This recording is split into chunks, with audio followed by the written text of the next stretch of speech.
Couple more questions to wrap up today's show, one of which concerns Austin Novosad. So, Austin Novosad, the one-time Dante Moore replacement in the class of 2023 at the quarterback position after Moore flipped to UCLA, he is not the number 2. We saw that on Saturday against Oregon State when Dante Moore got in for a drive and, it was at the end of the game. Oregon was blowing him out.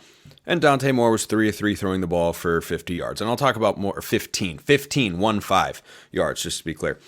I'll talk about Dante Moore in just a second. I'll talk about him again in just a second. I was doing everything I could to avoid saying I'll talk about Dante Moore more in just a second. But Austin Novosad has a very real future with the Ducks in which he never starts a game.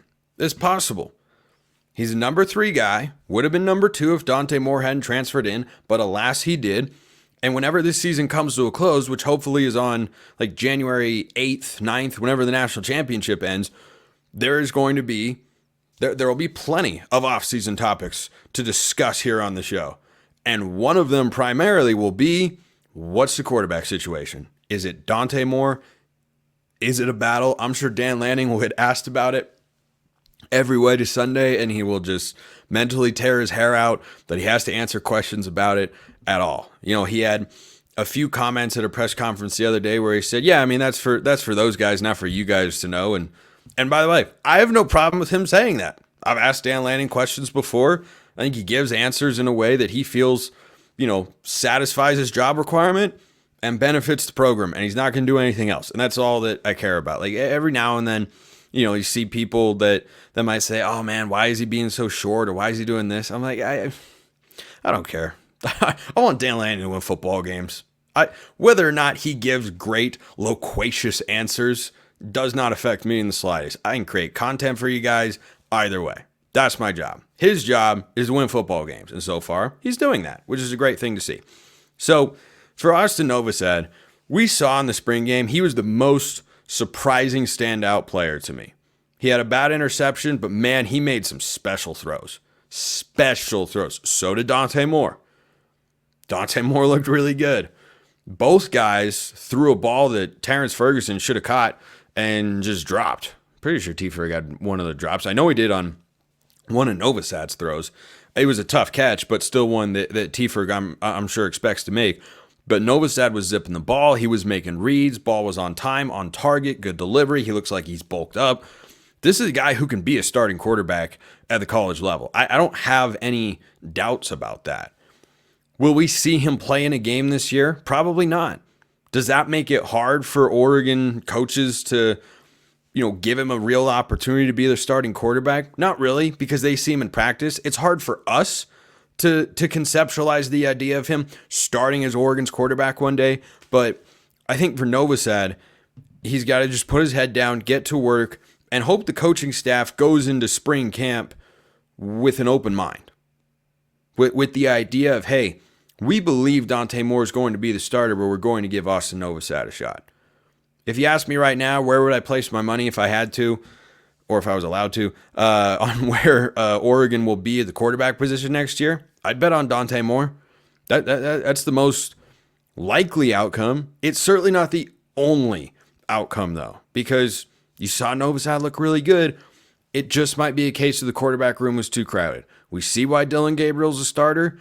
I know why Dante Moore's the backup, but maybe the coaching staff does want to see it play out. Or maybe they've told him already, hey, we're going to go with Dante Moore, and when the winter transfer portal window opens, Novosad decides to hit the portal. In which case, just like Ty Thompson, I'd wish him the best of luck and hope he finds a starting quarterback job. And, Ty is the backup down at Tulane. Novosad could go somewhere and start. He could go somewhere and be the backup. There are a lot of talented quarterbacks out there. So will he ever play? The likelihood seems less, even less than it did going into this year. But is it impossible? No, not technically. Just realistically, it might be. And it's not because he's not a good kid or that he's not a good teammate or that he's not capable of being a good player. Oregon's just got a lot of talented guys. I think that's what it'll ultimately come down to. But we'll have that answer. I think he, reminds me a little bit of Malik Murphy at Texas. where he transfers, he goes somewhere, and I think that once he puts his name in the transfer portal, he'll have somewhere to go. I think he'll be able to find an opportunity to go and compete for a starting job if he doesn't feel that he has that opportunity. But if he sticks around, he at the very least is thinking, okay, I will have the chance to compete for the starting job, and I want to battle with Dante Moore. So that's how I feel. That's how I feel on that, and I think there are a lot of different ways it can go. I don't care how it goes. I just want the quarterback position to be set up for success for the Ducks going forward. Another question came in. Lots of insider questions to wrap up this week. Do we miss Dante Thornton at wide receiver or Troy Franklin? Now, this question was actually intended to mean Dante Thornton because Thornton is thriving over at Tennessee. He accidentally asked about Troy Franklin, and I wanted to talk about both because I think it's a testament to how great of a job Junior Adams has done. Troy Franklin just had the best singular receiving season in the history of Oregon football. Because he sat out the bowl game, he doesn't get the receptions record. Yardage, touchdowns, single season, Troy Franklin sets the record. Ask yourself this question. Do you feel like Oregon's missing anything in the wide receiver position? Because I sure don't. Even though one of their top 4 guys from last year is hurt. Even though a former 5-star recruit hasn't been able to play. That being Gary Bryant Jr. and Jurion Dickey, of course, the injury in the 5-star. And yet I look at Oregon's receiving corps and they've been awesome. I don't know, knock on wood. I cannot think, correct me if I'm wrong in the YouTube comments, I cannot think of a drop that the receiving corps has had. They're creating explosive plays. They're winning 1v1s. They're making guys miss. They're phenomenal. And so, do I think we miss Dante Thornton? Sure, it'd be cool to have him, but do we miss him? No. And that's the incredible thing, is Thornton's good. He always was, just never quite clicked in the way that he wanted it to while he was at Oregon, but he's over at Tennessee, and you can watch him play Oklahoma this week, and you'll see Dante Thornton, explosive wide receiver, downfield threat. When he and Troy Franklin together, it was, hashtag unleash the skinnies, and he's been unleashed a little bit over at Tennessee. Good player. I'm not surprised by that at all. But that Oregon doesn't miss him and doesn't miss Troy Franklin, I think he's just a major feather, maybe 7 feathers in the cap of Junior Adams and what he's done with that receiving corps. Getting guys to return, the production, the depth, the consistency.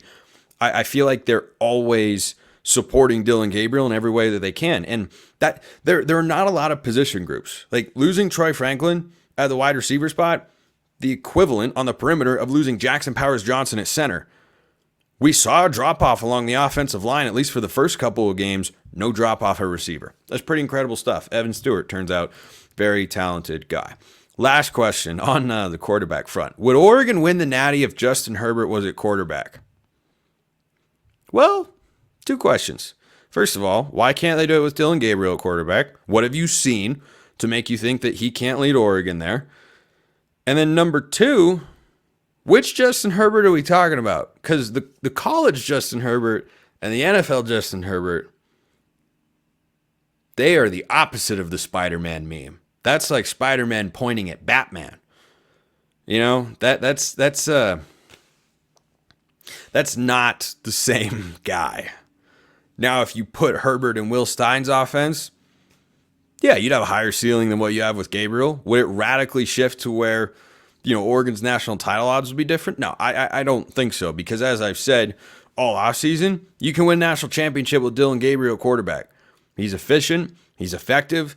He's a veteran. He executes the offense. You give him time to throw, guy's a playmaker. He's not the biggest guy, but he's more than good enough to succeed in college. Would you give yourself a better chance with Herbert? Sure. You give yourself a slightly higher ceiling.